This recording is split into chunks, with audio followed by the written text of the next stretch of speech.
it, and the Jankers went home.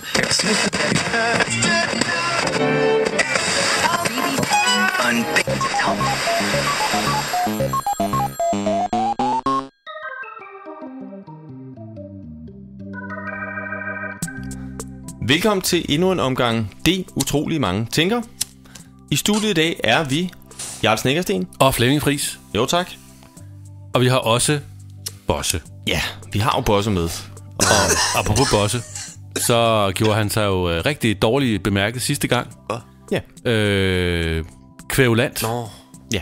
Og i det hele taget har vi fået mange klager fra lytterne over hans opførsel. Og vi har pålagt ham at give en undskyldning. Præcis. Og Bosse, er du klar med den undskyldning? Hvad? Har du din undskyldning klar nu? Ja. Jamen, så er det bare at gå i krig, Bosse. Æderen er din. Ja, undskyld. Ja. Kort og præcist. Ja, det kan man sige. Ja. Nå. Hvad skal vi nå i dag? Vi skal nå en masse spændende ting. Ja. Vi har vores faste indslag, Guld på gaden. Hvor vi jo opsporer guldet på gaden, som det hedder. Vi graver i vækstlaget og finder talentet. Ja. Nye, uprægede talenter får chancen i æteren. Yes. Og hvem ved, hvad det fører til. Vi har en genganger i dag. Og det glæder jeg mig til at se, hvordan det spænder af. Ja, for det er jo... Det er Greve Motherfucker, som har været her før. Det bliver fedt, mand. Det bliver... Altså... Grinet. Lad os nu se. Han har jo lovet, at hans retorik har ændret sig lidt siden sidst. Og så har han taget en ven med. En af hans musikalske venner. Det er sandt. Og det er en, der spiller på boks. Boks, ja. Noget. Rytmeboks. Ja. Ja. Det bliver spændende at se. Ja. Så har vi et nyt tiltag. Ja. Som vi... Vi kalder det Kvikkassen. Og det handler om... det handler om, at vi har fået nogle reaktioner på de her problemer, vi løser for folk. Og, ja. Og der er faktisk rigtig mange, der gerne vil løse nogle problemer. Ja. De står faktisk i telefonkø. Hvor? Telefonkø. Ja. For at få svar på det, som man måske kunne sige var... Mindre problemer. Ja. Videnshue kan jo også vælge stort læs, som man siger, så de skal jo selvfølgelig også have deres problemer løst. Og det skal vi da også være parat til. Ja, men vi vil gerne gøre det lidt hurtigt, for ikke at kede folk. Ja. Med alt for meget snak. Så det er i navnet Kvikkassen, en hurtig, effektiv sluse, hvor folk får svar. Svar på tiltale. Svar på tiltale. Ja. Så er vi blevet bedt om at bringe en rettelse. En rettelse, ja. Sidste gang modtog vi et telefonopkald fra en mand, som sad fast i noget kviksand. Det er sandt. Vi fik præsenteret det således, at det kunne lyde som om, at han blev reddet op af kviksandet. Og det var ikke tilfældet. Nej, var det ikke. Det er sandt. Godt. Vi skal videre. Vi skal have lavet et referat også. Det skal vi nemlig. Bosse, jeg tænker, at det er noget, du står for. Jeg har ikke lyst til det. Nej, det er ikke vigtigt, om du har lyst. Du skal bare gøre det. Ja. Fuck, man. Altså, det sprog. Hvad? Vi har snakket om det før, altså, og jeg synes, du skal lige... Ja, man. Det er gadens sprog, det der, og jeg ved ikke... Jeg synes ikke... Det hører ikke til i radioen. Nej. Og det er jo blandt andet det, som vores lyttere, de reagerer imod. Præcis. Ja. Men skal vi gå videre? Jeg synes, vi skal gå i gang med første punkt. Kvikkassen.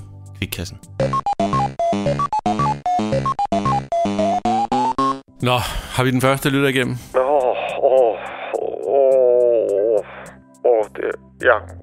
Goddag. Jeg ved snart ikke, hvad jeg skal gøre. Jeg synes, det er så irriterende. Ja, hvad er dit problem? Ja, mit problem er, at alt mit tøj bliver vådt, når jeg har været bad. Jeg ved snart ikke. Har du dit tøj på inde i badet? Eller? Nej, det har jeg ikke. Jeg ved snart ikke. Men hvad gør du, når du kommer ud af badet? Jamen, så tager jeg tøjet på, det er klart. På din våde krop, eller hvad? Ja. Men, så du bruger ikke et håndklæde? Nej, det gør jeg faktisk ikke. Vi vil anbefale dig, at du begynder at aftørre din våde krop med et håndklæde. Ja. Nå. Er det en aftale? Jamen jo, hvis I tror, det kan hjælpe på det. Ja, absolut. Ja. Eventuelt lufttør lidt bagefter, hvis du ikke synes, du er helt tør. Ja. Men vent med at tage tøjet på, før du på kroppen er helt tør. Ja, tak. Skal vi sige det? Jo, det er jeg glad for at høre. Der er måske noget, der hjælper. Det er godt. Vi går videre. Næste lytter. Ja, det er Pelle Vagn fra Gladsaxe. Hej, Pelle. Hey, Pelle. Hej, Bosse. Hej. Fedt. Kender I hinanden? Her griner, mand. Vi skal videre. Pelle Vagn, du har et problem. Jeg købte sådan en annonce med køleskab. Ja. Og så tænkte jeg, kunne jeg have fedt at have. Og så købte jeg det, og så kom de hjem med det. Og så prøvede jeg ligesom at åbne det, og så var der bare slet ikke noget i. Nej. Havde du forventet, at der var noget i? Der var ikke, altså annoncen var der bare alt mulige ting i. Der lå bare en kæmpestor fisk, og der var cola, og så lå der også noget rugbrød og sådan noget. Jeg kan ikke, altså... Og der er bare slet ikke noget i nu. Hvad sker der? Du er blevet offer for det, der hedder markedsføring, hvor man fremstiller produktet i en situation, hvor man kunne forestille sig, at det ville se indbydende ud for køberen, for forbrugeren, at købe. I virkeligheden, så følger der slet ikke mad med i køleskabet, når man køber det. Det skal du købe selv, mand. Hvad? Det skal du købe selv, jo. Ej, for fanden, mand. Det skulle da ikke... Det er langt ude, ja. Det er rigtigt, hvad Bosse siger. Ej, skal jeg ned på gaden igen? Har du været opmærksom på supermarkeder eller købmandsforretninger rundt omkring dig? Jeg går mest til kiosken. Ja, der kan du sikkert også få noget at fylde i dit køleskab. Nej. Sådan er det. Sådan, det er vilkårene for de fleste. Okay. Hej, Pelle. Har vi en lytter igennem? Ja, goddag. Goddag. Jeg er Markus Clausen. Nå, Markus Clausen. Har du et problem? Ja, det synes jeg. Jeg har i hvert fald det problem, at når jeg er i gang med at læse en bog, så synes jeg, det kan være rigtig svært at huske, hvor jeg er kommet til. Ja. Ja, og det er jeg rigtig ærgerlig over, for jeg er tit udsat for at skulle læse det samme om og om igen. Fordi jeg glemmer, hvilken side jeg er kommet til. Ja, så når du er færdig med at læse bogen, hvad gør du så? Jamen det gør det, som de fleste vel gør. Og hvad kunne det være? Jamen, så lægger jeg bogen fra mig. Jeg kan jo ikke sidde med bogen i hånden hele natten, for eksempel, hvis jeg skal sove. Så du lukker bogen? Ja. Ja, altså der er faktisk 3 ting, man kan gøre der. Ja. For det første kan du... Jeg skal lige skrive ned. Ja. Du kan anskaffe dig det, der hedder et bogmærke. Ja. Og det staver man bare lige ud landevejen. Ja. Du kan eventuelt selv lave et ved at klippe et stykke papir ud i en størrelse, som er mindre end bogen. Og så skal man bruge en sakse. Jo. Og så lægger du det her papir ind i bogen der, hvor at du er kommet til. Ja. Det er meget simpelt. Ja, undskyld, jeg skal lige høre. Man behøver ikke at lægge det der ved den sætning, man er kommet til, eller... Imellem de 2 sider, hvor du har slået op. Så det er ikke noget med sætningerne at gøre? Eller afsnit? Nej, Markus, nej. Det har det ikke. Det andet, du kan gøre, det er, at du kan lave et såkaldt æseløre. Det er en lille... Det lyder kompliceret. Nej, det er det faktisk ikke. Du tager simpelthen hjørnet af bogen, eller af siden, og lige og bukker om. Altså, det vil sige alle sider i bogen? Nej, der hvor du er nået til. Den side, du læser på. Nå. Ja. Det lyder besværligt. Ja, den tredje ting, du kan gøre, det er, at du simpelthen kan lade være med at lukke bogen. Ja. Bare hold den åben. Ja. Eventuelt vend den om, sådan så den ligger med bagsiden og forsiden opad. Og de sider, du er kommet til, nedad. Godt råd. Er det forstået, Markus? Ja, jeg ved ikke. Jeg har i hvert fald skrevet den ned. Ja. Så har du lidt muligheder. Det er godt. Kan du have det godt? Næste lytter. Ja, hallo. Det er Rasmus Tange fra Nordvest. Rasmus Tange fra Nordvest? Ja. Født og opvokset Nordvest. Ja, altså... Østersøen? Nej, Nordvest. Det ved. Nå, ja. Hvad er dit problem, Rasmus? Ja, mit problem det er, når jeg rester med brød, så kører jeg den over på brødresteren der. Og så sker det, at den bliver så pokker surt på den ene side. Ja. Og fuldstændig rå på den anden. Men Og vender du brødet? Vender brødet? Ja. Ja, den bliver fuldstændig sort på den ene side, og helt rå på den anden. Og, så du rister det kun på den ene side? Ja. Okay, der skal du gøre det, at du simpelthen sætter et ur, og så efter et par minutter, så når det ringer, så vender du brødet, så du også rister det på den anden side. Vender brødet, siger du? Ja. Bossen nikker. Det ved selv han. Ja. Ja, godt. Okay. Var det nok, Rasmus? Ja, det ved jeg egentlig, jeg kan prøve. Det finder du ud af. Yes. Har vi en lytter igennem? Ja, det er Enoch. Hej, Enoch. Hej, igen. Og jeg har et problem.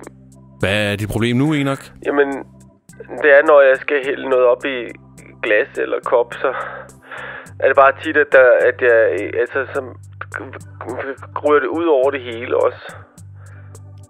Og, ja. Og så bliver der vådt og sådan over det hele, og det... Jeg ved ikke, hvad jeg skal gøre. Enoch, har du prøvet at stoppe med at hælde op, inden du når kanten? Nej. For jeg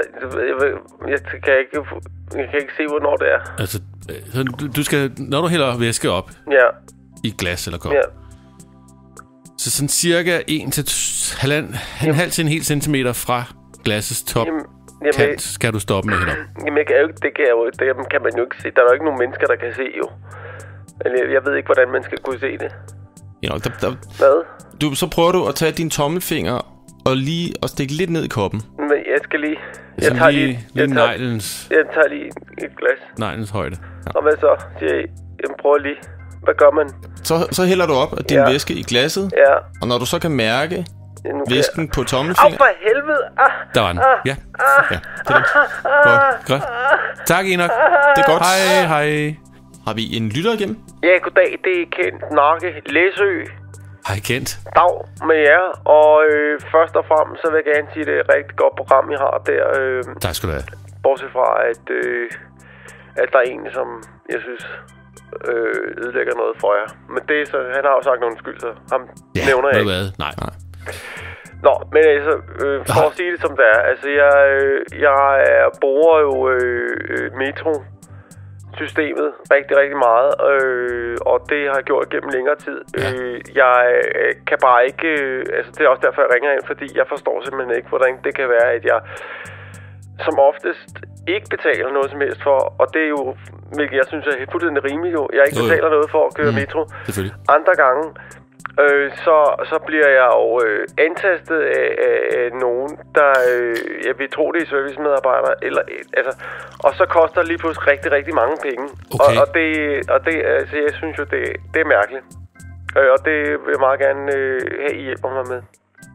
Altså, vil det sige, at normalt så betaler du ikke for at køre metro? Jeg betaler jo ikke noget, nej. Altså, det er i hvert fald, det gør jeg jo som oftest ikke jo. Nej. Så en gang imellem, så skal jeg betale rigtig, rigtig mange penge. Og så skal jeg også fortælle, hvem jeg er. Så skal der skrives ned. Og min adresse og alt muligt skal oplyses. Ikke? Og jeg tænker, det er jo også... Det må være brud på menneskerettigheder og alt muligt. Altså, jeg synes, det er meget ubehageligt. Jamen, jeg er enig. Det er menneskerettighederne, der bliver brudt der. Ja, altså, jeg føler mig krænket. Ikke? Altså, jeg står der, og jeg synes ikke, jeg gør noget, der er ulovligt eller noget som helst. Nej, du har vel egentlig... Du har betalt over skatten, ikke? Jamen, jeg ved ikke, hvor... Altså, det er jo det, jeg ikke forstår, vel? Fordi... fordi, at jeg jo ikke ved, hvornår man skal betale, jo. Der er ikke nogen, der siger noget om, hvornår man skal betale. Der er bare en gang imellem, så kommer der nogen, ikke? Så bliver man prikket, ikke? Og på skuldrene og siger... Hvor meget er det så, du skal af med der? Det er 750 kroner. Hold da op. Ja, og så meget mærkeligt, altså, fordi det er jo kun en gang imellem, jeg så skal betale. Så jeg ved ikke... Jeg kan jo ikke sådan sige, om det er nogen bestemt afgang eller noget som helst. Det er bare lige pludselig, så står der nogen, ikke? Og siger, så skal jeg betale en masse penge, ikke? Ja. Altså, nu bruger vi jo ikke selv metroen, så det er lidt svært for os at gå ind i den her problematik. Må jeg spørge, Kent, hvor langt er det? Altså, er det eventuelt gåafstand? Altså, hvad tænker du på? Der, hvor du skal hen? Ja, jeg kan sagtens gå, ja. Ja. Var det så ikke en idé bare at gøre det? Ja. Så simpelthen bare... Drop den metro. Ja. Tja. Det lyder skørt. Tosset system. Ja. Jeg tænker umiddelbart, kunne man ikke lave en ordning, hvor man... Altså i stedet for de der store beløb, en gang imellem, og uventet, så man måske lave noget, hvor man betaler lidt hver gang. Jo, Altså, du siger hvis der skal kræves en slags ratebetaling, eller? Kunne være, ja. Ja. Metroraten. Metroraten. Der er måske, hvis der sidder nogen og lytter, som har med det at gøre, så var det en idé. Velkommen til at tage den. Ja.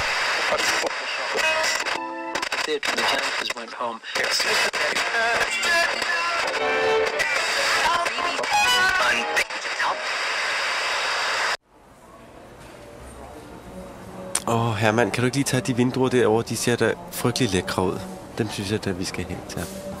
Jo, Musling, jeg husker ikke, at vi skrev vindruer på vores indkøbsliste. Nej, det gjorde vi måske ikke, men jeg har lige lyst til et par vindruer til aften.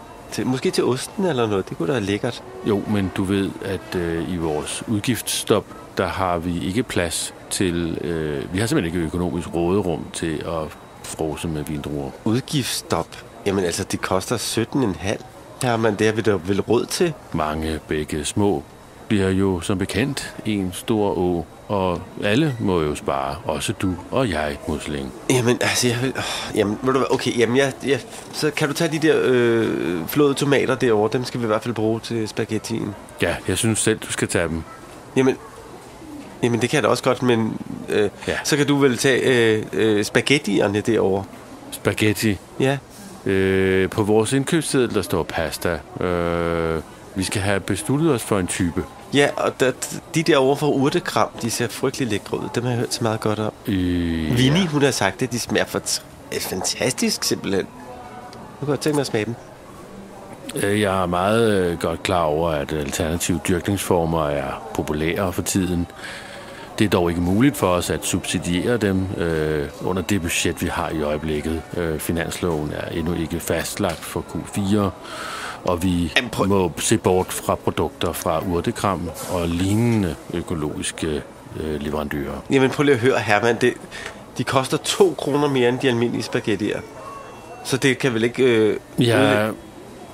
Ifølge Erhvervstidende, så er konsumvareforbruget steget betragteligt, og den danske økonomi er under pres, og vi må alle sammen stå sammen om at holde udgiftsniveauet nede og købe jævne varer. Jævne danske varer. Jamen du varer, som danskerne forstår. Jamen, så siger vi, ja, Herman, hvad vil du så foreslå, vi tager? I denne her situation ville det være ukorrekt af mig at tage stilling helt konkret til, hvilken type, der skal vælges. Det synes jeg, du kan få lov til inden for de retningslinjer, som her er udstukket. Ja, okay. Men så kunne du måske få dig til at gå og tage 2 pakker hakket oksekød økologisk over for køledisken. Hakket oksekød? Ja. Økologisk? Igen, der vi har henvist til vores politik om ikke i nuværende situation, hvor økonomien er, som den er, at subsidiere alternative dyrkningsformer. Jeg anbefaler en traditionel oksekødspakke. Det vil sige, at vi skal ikke have økologisk oksekød? Fremadrettet vil det ikke være muligt for os at subsidiere alternative dyrkningsformer, og heller ikke inden for kødkategorien. Det vil sige, at vi skal ikke have økologisk oksekød på noget tidspunkt, eller? I dag skal vi ikke have økologisk oksekød, og fremadrettet vil det ikke være muligt for os at anskaffe økologisk oksekød til vores husholdning, i det vi ikke subsidierer alternative dyrkningsformer af hverken kvæg eller korn eller andre fødemidler. Det vil sige, hvis Kai og Jonna kommer forbi, som du godt ved spiser økologisk oksekød, så kan vi ikke købe det til dem? Selvfølgelig kan jeg jo ikke tage stilling her til en konkret sag omkring Kai og Jonna, men på et bredt spektrum, der må jeg indrømme, at der kan vi ikke, som sagerne står nu, af rent økonomiske årsager, vi må jo simpelthen holde budgettet, der kan vi ikke fremadrettet eller i dag understøtte alternative dyrkningsformer af kvægkød eller mejeriprodukter for den sags skyld heller. Okay, ja, men hvis du så gider, lige foran dig, der står nogle bind. Jeg skal bruge nogle bind. Og dem kan du lige tage. Bind? Ja. Siger du? Ja. Hygiejnebind, ja. Hygiejnebind. Ja. Så vidt jeg ser, så står det under det særlige udgiftspakke, som hidrører det bloktilskud, der er blevet der tildelt tidligere på året. Og dermed kan vi ikke indregne det i det almindelige husholdningsbudget. Det vil sige, at jeg skal selv betale for det, eller hvad du siger, Herman? Sådan kan man formulere det. Det vil sige, at jeg betaler selv mine bind? det er muligt, at det kan formuleres på den måde.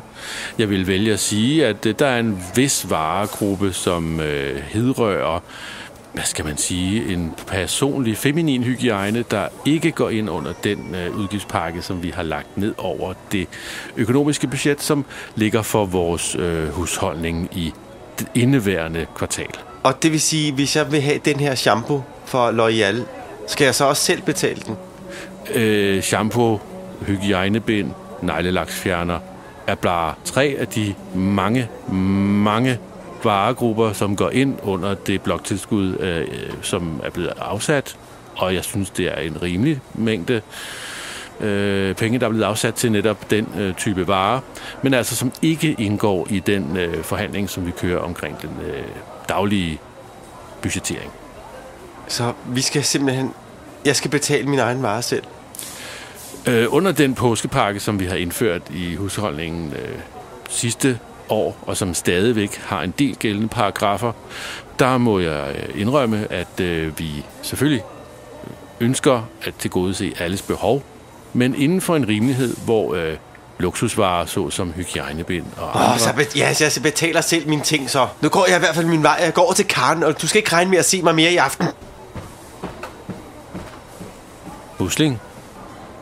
Musling.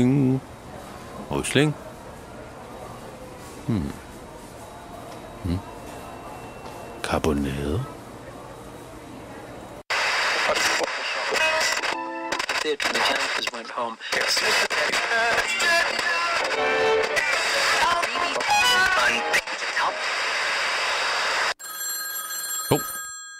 Er det telefonen, der ringer? Det er det. Bosse, tager du lige den? Ja. Hallo? Hallo? Ej. Nu må I simpelthen skrue ned. Hold da op en larm. Frygtelig støj. Alt for højt. Okay, dårligt. Hvem taler jeg? Hallo? Hallo? Hvem er det? Hallo? Jeg kan simpelthen Jeg kan ikke høre, hvem det er. I må lytte til mig nu. kan ikke høre, hvad der bliver sagt. Jeg kan ikke holde det ude længere. Det er alt Hallo? for højt. Hvem taler vi med? Hvem er det? Hvor er det, han står henne? Kan du høre det? Det lyder som et cirkus eller en koncert, eller... Der er noget musik i baggrunden i hvert fald. Det er simpelthen ikke Længe. Han er i lænker. Han lænker? Ged. Der er noget med en ged. Det er cirkus også. Cirkus ged. Utrolig meget. Jeg kan ikke høre. Nej. Kan du evne... Kan du eventuelt skrue lidt ned? Ja, skrue ned, eller prøv at gå et sted hen, hvor der ikke er så meget larm. Vi kan simpelthen ikke høre, hvad det er, du siger. Det er meget...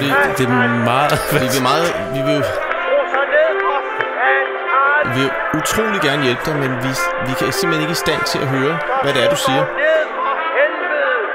Ja, kan du, Jarl? Det er meget vanskeligt at høre, hvad der bliver sagt. Ja, jeg kan simpelthen ikke. Og det der musik, er det en koncert? Ja, eller? Jeg tror, vi bliver nødt til at... Ja. Jeg ved slet ikke, hvad jeg... Vi siger tak. Ja. Og... Nå, nu tror jeg også, han lagde på. Ja. Det er utrolig svært at have med at gøre. Meget svært. Jeg ved ikke helt, hvad vi skal... Ja.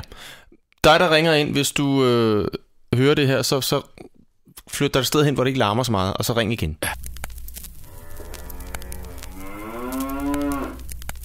Så er vi nået til det faste indslag, Guld på gaden. Ja. Som jo er der, hvor vi giver unge, uprøvede talenter en chance for at komme i æteren, få noget airplay, som det hedder. Yep.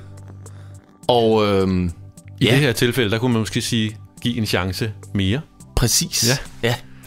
Fordi vi har nemlig besøg igen af en af Amagers hårde fyre. Ja. Greve Motherfucker hedder han. Ja. Kalder han sig. Jo. Velkommen. Jo. Du har jo virkelig skabt stor stor succes blandt vores lyttere. Der er rigtig, rigtig mange, der gerne vil høre mere af din lyrik. Det er klart. Ja. Og så derfor er du selvfølgelig kommet med igen. Det er klart, man. Ja. Men vi har også fået at vide fra stationsforstanderen, at hvis du skal optræde her igen, så er der nogle forskellige ting, som du ikke må sige. Der er nogle ord, simpelthen, som du ikke må sige. Ja, vi har simpelthen fået en liste stukket i hånden af ord, som de ikke vil høre, og som vi ikke kan have, bliver sagt i radioen. Det er rigtigt. Så, Erik Jarl, vil du... jeg har listen her. Jeg læser den lige op. Ja. Så i din rap, der må du ikke sige kællinger, fed, svin, pumpgun, pløkker, fjes, blod, sprøjter, pik, fanden og håndgranat. Ja. Det er simpelthen de begrænsninger, der er. Fucking piss, mand. Men Greve Motherfucker, sådan er det... Det er ligesom dealen. Det er reglerne. Ja. Vi kan ikke gøre noget ved det. Nej. Det kommer et andet sted fra. Ja. Men vi kan se, at du har taget en ven med til gengæld i dag. Ja. Det er en af mine homies, som jeg tager med ned fra øen af, og han joiner mig altid, når jeg skal ud for tiden. Okay, og hvad laver din homie? Han er beatboxer. Beatboxer. Ja, giv os lige, så skal du nok se, hvordan det fungerer, mand. Okay. Men det bliver spændende, jeg har aldrig hørt om det, men ja. Ja. Jeg synes, vi går i gang, så æderen er jeres. Yo, jeg er Greve Motherfucker. Jeg går ned ad gaden og ser på en masse dejlige kællinger. De smiler til mig, jeg smiler igen. Lige pludselig så kommer der den fede svin hen og siger et eller andet åndssvagt til mig, mand. Så tager jeg min pumpgun frem, og så plukker ham lige i fjeset, mand. Så blod det sprøjter ud over det hele. Så tager jeg min pik frem og roder rundt i det hele. Så kommer de andre og siger, hvad fanden laver du, mand? Så siger jeg, hvad fanden laver du, mand? Din dumme kælling, mand. Bland dig under med de fede svin, så tager en håndgranat. Stop. Hvad fuck er der, mand? Hvad fuck? Nej. Hvad fuck, mand? Jeg er ikke færdig med den fucking sang endnu, mand. Nej, Greve Motherfucker, det var ligesom det, vi havde aftalt. Vi har fandme ikke aftalt en skid, mand. Jo. Luk røven, mand. Jeg taler ikke til dig, jeg taler til ham den fede derovre, mand. Rolig. Så. Hvad så? Ja. Jeg er ikke færdig med min fucking sang, mand. Nej. Jeg udtrykkeligt gjorde dig opmærksom på, at der var visse ord, vi ikke ville høre. Og jeg har lige hørt dig rappe ord som kællinger, fed, svin, pumpgun, pløkker, fjes, blod, sprøjter, pik, fanden og håndgranat. Ja, og det er sådan er sangen jo. Jamen, du har jo kræftet mig ikke lave om på nu skal jeg fede svin, mand. Nu er det ud. Det går ikke. Jeg går kræftet mig ikke før. Du kan simpelthen ikke. Ved du hvad? Du skal ikke røre mig, mand. Du skal ikke komme. Du skal ikke det der. Hov, pas på. Nej. Kom så. Det er dumme svin, mand. Sådan. Så er han ude. Hov, smid også lige ham der beatboxer. Ja. Ud.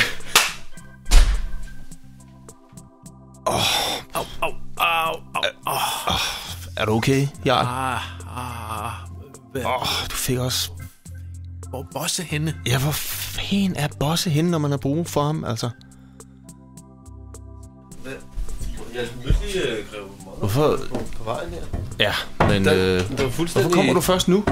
Jamen, så prøv at høre, det er... Skulle ned og købe smøger. Men prøv at høre, det gik ikke, det der. Altså, prøv at se, hvordan det ser ud nu. Ja. Et stort rod. Ja. Det er ikke... Tager du den, Bosse? Kan du ikke lige åbne? Hvorfor mig? Du sidder tættest på. Okay. Hvem pokker kan det være? Ja, hvem er det? Nu? Det er mærkeligt. Direkte udsendelse. Bare det ikke ham der, Greven. Telegram. Okay. Lad mig se en gang. Hold da op. Det er fra stationsforstanderen. Nå, for søren. Ja. Okay. Jeg lukker lige op her. Telegram, simpelthen. Okay. Der står: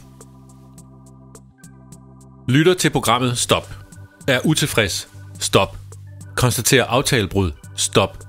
Er ikke begejstret, stop. Mildest talt, stop. Har noteret følgende ulovlige ord i programmet, stop. Kællinger, stop. Fed, stop. Svin, stop. Pumpgun, stop. Pløkker, stop. Fjes, stop. Blod, stop. Sprøjter, stop. Pik, stop. Fanden, stop. Håndgranat, stop. Vigtigt, stop. Læs ikke dette op i programmet, stop. Mange dejlige hilsner, stop. Stationsforstanderen, stop. PS, Stop. Venligst undgå voldshandlinger i studiet. Stop. Puh. Ej. Shit. Hold da op. Og det er lang tid siden, at... eller jeg tror faktisk aldrig nogensinde, at stationsforstanderen har været så sur. Nej. Vi risikerer at miste sendetilladelsen. Det er lige præcis det, vi gør. Gør vi det? Jo. Altså, den er helt gal. Den er gal, den der. Ja. Og studiet ligner jo altså Jerusalems ødelæggelse. Og derudover så er jeg relativt forslået. Jamen, altså, er du okay? Du bløder, faktisk. Det føles ikke, som om jeg er helt okay, faktisk. Nej. Det kan jeg godt forstå. Men det er vildt. Vi bliver nødt til at gøre et eller andet. Ja, det må vi. Men jeg tænker... Vi bliver nødt til at holde et fagligt møde. Ja, det er rigtigt. Og jeg kigger lige i kalenderen. Så. Nej. Hvad? Bosse, det skal være nu. Det er nu. Det er tid. Og jeg synes, at vi skal holde det uden lytterne, faktisk. Ja, men ja. Lad os forskåne dem for det. Det er jo lidt... vi sidder faktisk lige nu og skal... Jeg synes, vi siger lige til lytterne, 5 minutter, der holder vi lige et møde, så skruer I ned for radioen. Ja. Gå ud og tage en kop kaffe eller noget. Ja, simpelthen. Vi er tilbage om 5 minutter. Præcis. Det er jo ikke sikkert, at alle gør det jo. Nej, men det tror jeg. Det tror jeg nok, de gør, når vi siger det, ikke? Du skal ikke gøre dig klog på vores lyttere længere. Nej, jeg tror heller ikke, du er helt i kontakt med dem. Jamen... Fordi, lagde du mærke... Nu var det der jo ikke. Nej. Men hvis du havde været der, så havde du hørt, at Grev Motherfucker, han sagde pik, svin, han sagde håndgranat. Ja. Han sagde faktisk alle de ord på listen, vi har fået fra stationsforstanderen, som han ikke måtte sige. Ja. Og du havde jo hyret ham, og du havde ansvaret for, at han ikke sagde kællinger, eller fed, eller svin. Men stod der håndgranat på den liste? Det gjorde der, og pumpgun. Fjes også. Og sprøjter, blod. Ja. Men det, jeg har... Altså, den liste har jeg jo ikke set for... Men den har hængt ude på køleskabet den sidste uges tid, ikke? Og hvor der stod, at man ikke må sige blod og pumpgun og fanden og håndgranat og pik. Ja. Og det er ligesom dig, der har haft kontakten til Grev Motherfucker, så det burde du nok have fortalt ham. Du må briefe ham. Ja. Altså. Jamen, det... Jeg ved ikke, hvad... Altså...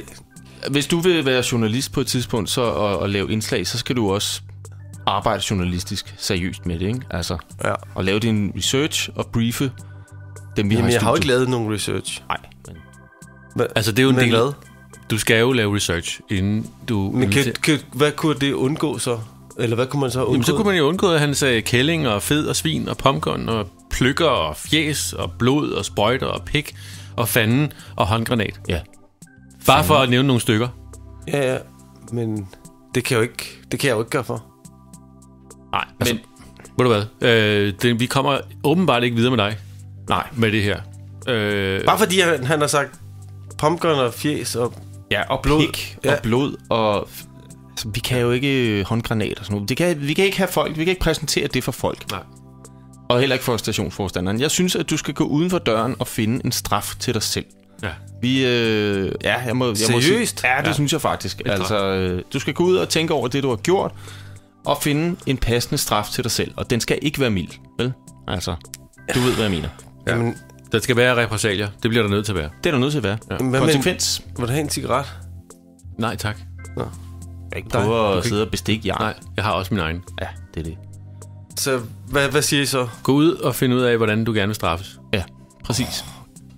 Passende straf, ikke? Og luk døren efter dig. Nej.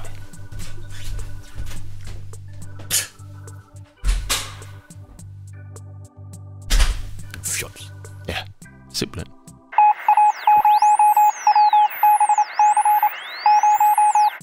Vi er nået til slutningen af programmet. Ja. Og det har været en heftig omgang. Jeg har... det går ondt, hister her. Ja, er du okay?